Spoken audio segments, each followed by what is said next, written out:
I've been on the journey to lose weight more times than I can count. And every single time, I've failed. Not because I didn't try hard enough. It wasn't because I didn't want it bad enough or that I wasn't meant to lose weight, but because I went about it the completely wrong way. Hindsight really is 2020. And it's obvious why I didn't succeed back then. So here are the top 3 ways I wasn't able to stick to my weight loss journeys. I remember clearly the first time I really committed and I started learning about this cool diet called keto, right? I was watching videos about the benefits and how much weight people were losing. And it just sounded great since it was something new. I never tried it before and the perks sounded great, so why not? I went all in on keto and I had never followed a strict diet before. It was my first time, but it just sounded amazing. Better energy, no brain fog, all that. So I tried it. And I wish the story could end right there and close the book, but nah. Realistically, I was doing something you would call dirty keto, which for those who don't know is just getting as close to possible the macro goals keto restricts you to. And that wasn't by choice. It was what I could afford at the time, plain and simple. But because I didn't have the money to be perfect with it, I simplified everything. Day in and day out, it was the same meals, scrambled eggs with lean beef or oven-baked drums. That was it. And I followed that for months. And at first, it worked. When I tell you I was checking my weight every single day and the scale kept going down, it was the first real time in my life I was shedding a significant amount of weight. I was physically making progress, but mentally, man, I was exhausted. I remember one moment specifically. I was in the grocery store, and of all things, I wanted an apple. Nothing wrong with that, just mind you, I'm not even an Apple fan unless we're talking iPhones, but for whatever reason, I just wanted an apple. And instead of just grabbing it, I logged into my calorie tracking app and checked the macros. Remember, I'm doing keto at this point, and come to find out, an apple is all carbs. I figured this would mess up my diet, and I didn't get it. That was the biggest red flag at the time, and I should have known. But I kept going. Until eventually, long story short, I caved into all the delicious carbs life had to offer, and I did not look back. I was working 2 jobs at places like Pizza Hut and Wingstop. And I mean, that right there should really tell you enough as it is, but if you really want me to break it down for you, think of the stuffed crust, the deep dish, the fries, the Wingstop ranch, all at my disposal. Like, what are we talking about here? What's keto? But I think you get the point. That attempt lasted about 3-4 months, and I did lose about 40 pounds. And honestly, all my attempts, I could never get past the 40-pound mark. It was just 40, 40, 40. The second time, I thought I learned my mistakes from the first time around. The biggest change I made this go around was I didn't do keto. I figured this time I'll just eat moderately healthy and call it a day.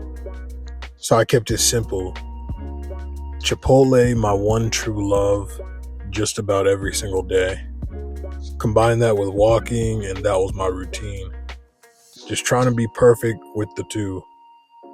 But I'm sure you can spot how I messed up here and I cut everything unhealthy. I was not going to cheat no matter what. No flexibility. Just restricted eating, and it worked, until it didn't.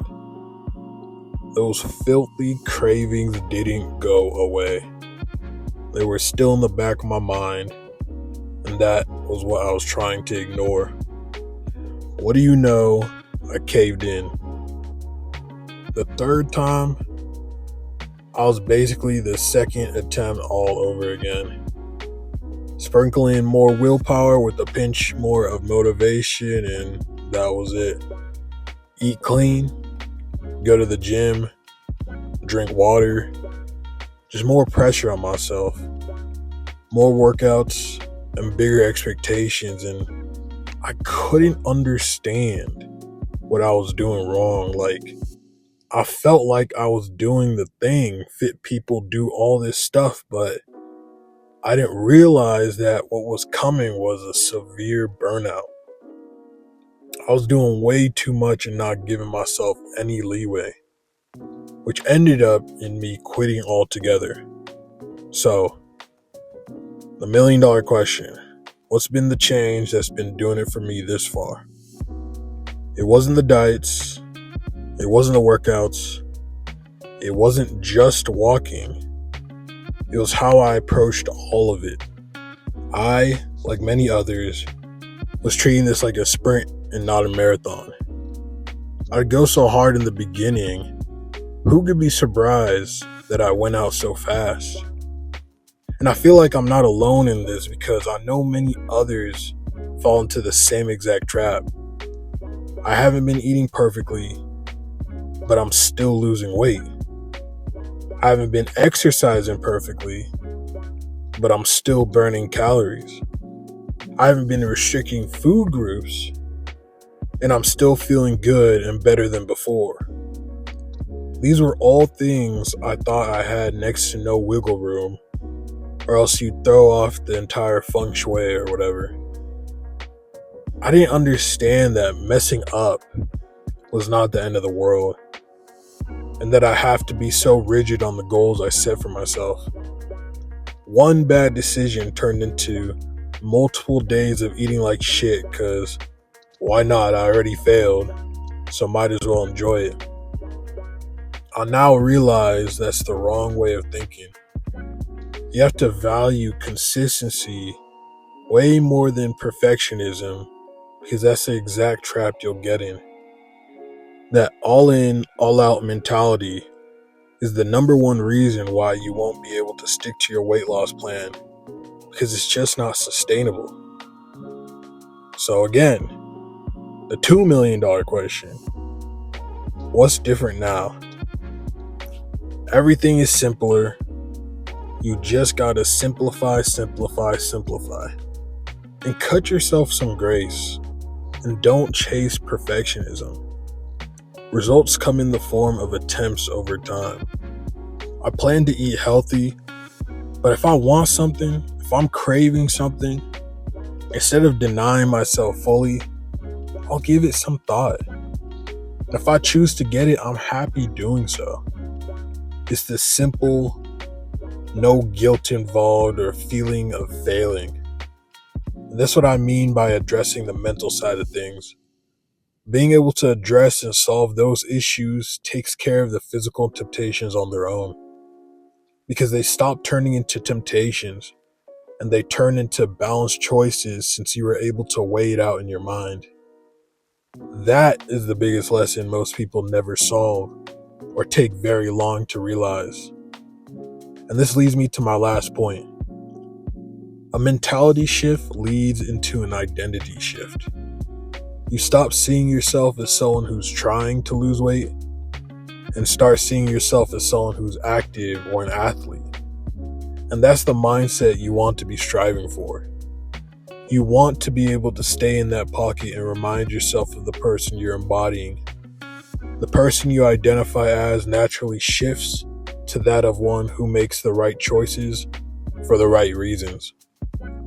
All you have to do is stop chasing perfection and start chasing your identity. If you liked the video, don't forget to like, comment, and subscribe, and I will see you in the next video.